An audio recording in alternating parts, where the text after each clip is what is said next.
గత 100 సంవత్సరాల క్రితము చారిత్రాత్మకమైన ఓరుగల్ నగరంలో సుమారు 200 దళిత కుటుంబాలు బండగొట్టుకుంటా జీవనోపాధి కొనసాగుతున్నటువంటి సందర్భంలో ఆ బండలన్నీ కూడా ఇంటి నివాసాలకు చదునైనటువంటి సందర్భంలో ఆ ఎస్సీ కుటుంబాలు దళిత కుటుంబాలన్నీ కూడా ప్రభుత్వాన్ని అప్రోచ్ అయినటువంటి సందర్భంలో 2003లో ప్రభుత్వం వాళ్లకు 4 ఎకరాలు కేటాయించడం జరిగింది. సుమారు 155 కుటుంబాలకు ఇళ్ల స్థలాలను కూడా కేటాయించి వారు చదును చేసినటువంటి మిగతా జాగంతా కూడా ప్రభుత్వం తీసుకోవడం జరిగింది. ఆ 150 కుటుంబాలకు పట్టాలు ఇవ్వడమే కాకుండా వాళ్ళని ఇళ్ల నిర్మాణం చేసుకోవాలని చెప్పి మరి ఆదేశించడం జరిగింది. అసలుకే పేదోళ్ళు, అసలుకే దళితులు బండ కొట్టుకొని జీవనోపాధి కొనసాగిస్తున్నటువంటి దళితులు ఇండ్ల నిర్మాణం లేక కొంత ఆలస్యమైంది. వెంటనే ప్రభుత్వం ఆ పట్టాల్లో ఉన్నటువంటి 6వ క్లాస్కు పురస్కరించుకొని ఆ 4 ఎకరాలు తీసుకోవడం జరిగింది.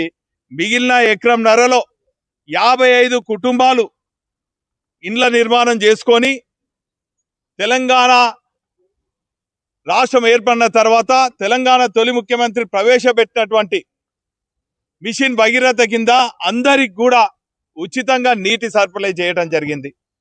ఉచితంగా కరెంటు కూడా సప్లై చేయడం జరిగింది. ఈ 55 కుటుంబాలు గత ఎన్నికల్లో కూడా ఓటు వినియోగించుకోవడం జరిగింది. రేషన్ కార్డులు ఉన్నాయి, ఆధార్ కార్డులు ఉన్నాయి. కానీ 2 సంవత్సరాల క్రితం వచ్చినటువంటి ఈ ప్రభుత్వం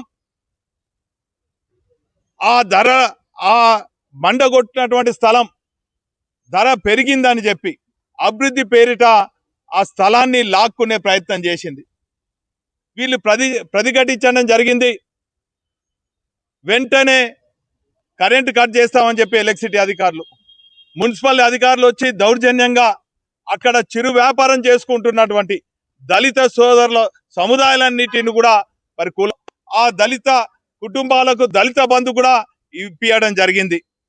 ఈ తీరుగా గత ప్రభుత్వం దళితులను ఆదుకుంటుంటే ఈ ప్రభుత్వం దళితుల వ్యతిరేక భారత రాజ్యాంగంలో పొందుపరిచినటువంటి హక్కులను కూడా కాలరాస్తూ దళితులకు నిలువ నీడ లేకుండా చేస్తున్నటువంటి ఈ ప్రభుత్వాన్ని మరి ఈ రోజు ఆ దళిత సంఘాలన్నీ కూడా కలిసి కమిషనర్ కూడా మరి ఆశ్రయించడం జరిగింది. వారు కూడా సానుకూలంగా స్పందించకపోవడం బాధాకరం. కలెక్టర్ కూడా మరి ఈరోజు సానుకూలంగా స్పందించలేదు. చివరికి అధికార పార్టీ శాసనసభ దగ్గర పోతే ఆయన కూడా దుష్పలాడి ఈరోజు దళిత వ్యతిరేకంగా మరి మాట్లాడడం కించపరచడమే కాకుండా నీళ్లు కాదు కరెంటు కూడా కట్ చేస్తా మేము బుల్డోజర్లు పెట్టి మరో హైడ్రా తీరుగా కూలగొడతా అని చెప్పి మరి వాళ్ళని హెచ్చరించడం జరిగింది. అందుకే ఈరోజు బీఆర్ఎస్ పార్టీ కార్యాలయం జనతా క్యారేజ్ లాగా పనిచేస్తున్న సందర్భంలో ప్రజలకు మరి ఈ దళితులకు ఆశ్రయాన్ని ఇచ్చి ఈరోజు మా గౌరవ ఎమ్మెల్సీ శ్రవణ్ గారి ఆధ్వర్యంలో మా బీఆర్ఎస్ పార్టీ లీగల్ సెల్ న్యాయవాదుల సహాయ సహకారాలతోని ఈరోజు ఉమెన్ రైట్స్ ను మరి ఆశ్రయించడం జరిగింది. వారు సానుకూలంగా స్పందించారు. ఏదేమైనప్పటికీ కూడా దళితుల పక్షాన బీఆర్ఎస్ పార్టీ ఉంటుంది.